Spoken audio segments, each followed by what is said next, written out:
Continuing to Episode 7, the Earth headquarters has prepared teleportation for Yamato Bureau Chief. However, from the earlier communication, Theta Bureau Chief realizes that the one speaking earlier was Adonis in disguise. She has also deployed troops surrounding the teleportation circle to shoot Adonis once he appears. In the final moments before teleportation completes, Theta Bureau Chief instructs the troops without hesitation to open fire. However, to everyone's surprise, no one emerges from the teleportation circle. The crew then realizes that there was an additional command in the teleportation system. The teleportation coordinates seem to have changed. As it turns out, when Adonis was in the process of teleporting to the moon, he used his magic again to mimic Yamato's voice. With that voice, he could alter the teleportation system commands through Yamato's smartphone. Afterward, Adonis and Doroka teleport to a desert far from any settlement. The night view there is filled with stars. Adonis points out to Doroka that they are observing the Southern Cross constellation, indicating that they have successfully returned to Earth. Adonis declares that he cannot rush if he wants to bring down Revia. He needs a well-thought-out plan. While heading towards Revia in the Northern Hemisphere, Adonis intends to attack any villages and towns that encounter. However, suddenly Doroka sits down, expressing sadness. She says she wants to go back and live with the witches. Firmly, Adonis states that none of the witches will survive in that situation. Doroka remains indifferent and insists on being returned. Adonis, unable to withstand Doroka's sulking, retaliates, mentioning Adonis always talking about revenge. At that moment, Adonis used a written summoning spell to recall memories when Doroka asked Yamato not to hunt witches anymore. He also urged humans to make peace with witches. Adonis found Doroka to be a very strange and crazy witch for wanting to reconcile with humans. Doroka did not expect Adonis to say that. In the past, Doroka always looked forward to meeting Adonis. She was always curious about the person Claude chose as her disciple. Doroka admired the fact that she could be a witch's disciple despite being a human. Doroka thought Adonis would be a bridge between humans and witches because he lived in both worlds. After hearing Doroka's words, Adonis felt even more that Doroka did not understand him. Doroka insisted that Adonis should understand after the battle on the moon. Just like Adonis who hated humans, humans also hated Adonis very much. Doroka wanted to break the chain of hatred. Nevertheless, Adonis remained firm in his decision. For him, Chloe's life was more valuable than the lives of all humanity. He wanted to destroy a world that took her life. Adonis even considered the deceased witches on the moon as a shield for his return. Doroka was not accepting of Adonis's words. Those witches had fought fiercely to survive witch hunts. She would not allow Adonis to mock their sacrifices. Adonis responded by accusing Doroka of tarnishing your sacrifices. All Doroka did was talk as if she were wise, yet when her people were killed, she remained silent and just watched. Now, she wanted to make peace with the humans who killed them. Doroka continued to try to convince Adonis that the wounds in her heart would not heal even if she successfully avenged them. Adonis was aware of that but didn't care. He had nothing left now. As Adonis began to walk away, Doroka chased after him, causing both of them to fall. Doroka reminded him that Chloe sacrificed her life to save Adonis. Therefore, no matter how brutal, empty, and cruel the world may be, Adonis shouldn't fall into the abyss of emptiness. Doroka wasn't asking Adonis to forgive humans, but he needed to stop seeking revenge. If not, gradually, his heart would crumble. It would become like the people who killed Chloe. Although Adonis was slightly moved, he still felt that Doroka didn't understand him at all. For Adonis, revenge was the meaning of his existence. Irreplaceable proof that he once lived with Chloe. If Adonis stopped seeking revenge for Chloe, his existence would also vanish. Adonis was afraid that it would happen. In that moment, it seemed that Adonis's injuries from the fight on the moon were getting worse. His bleeding continued, rendering Adonis unconscious. At the same time, a group of motorcyclists spotted Adonis and Doroka from a distance. From afar, the two of them did appear to be in an intimate moment. The motorcyclists assumed Adonis and Doroka were a young couple on the run. Their leader, named Punch, decided to approach the two of them.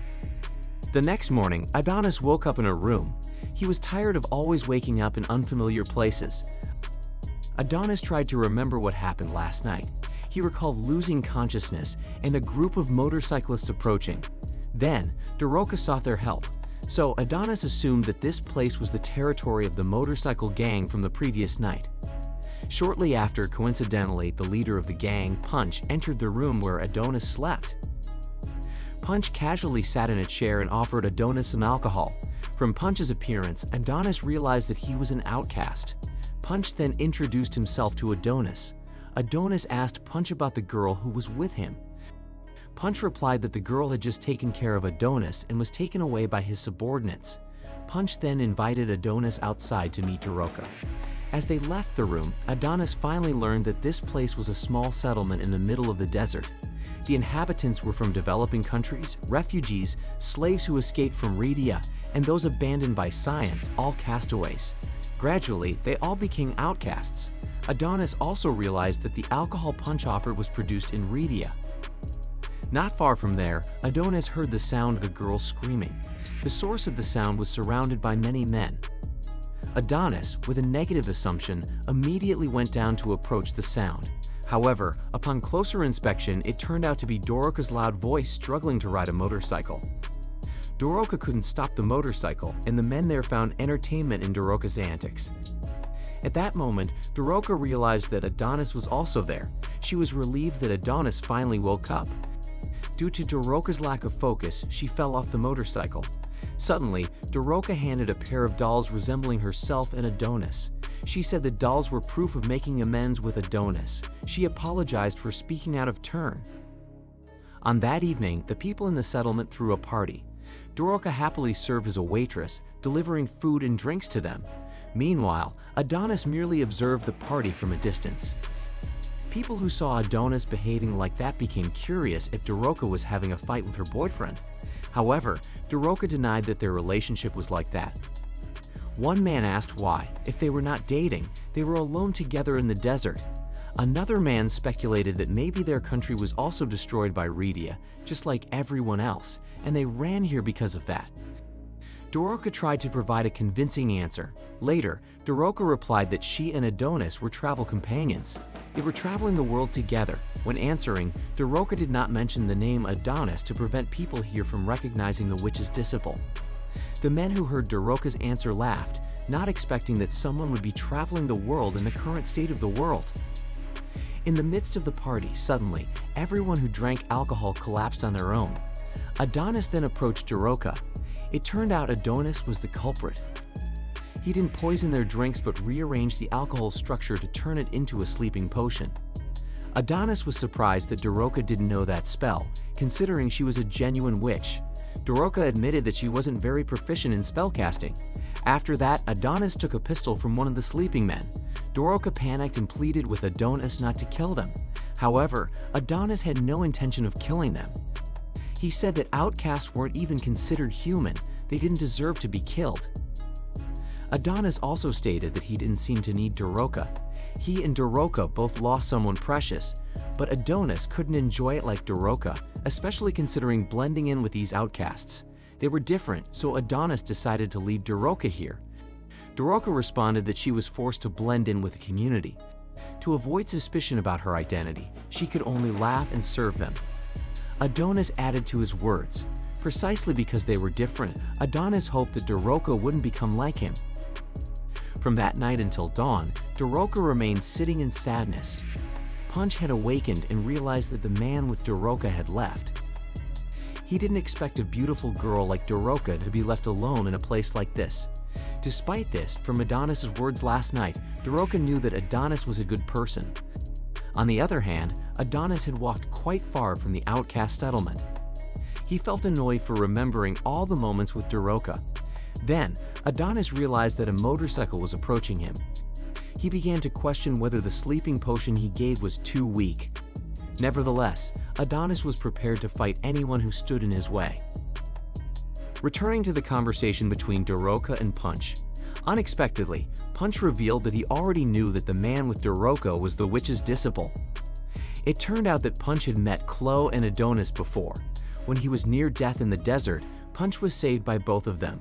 Punch roughly understood what had happened between Daroka and Adonis. Although Daroka's thoughts were correct, Punch felt that the matter of revenge was complicated.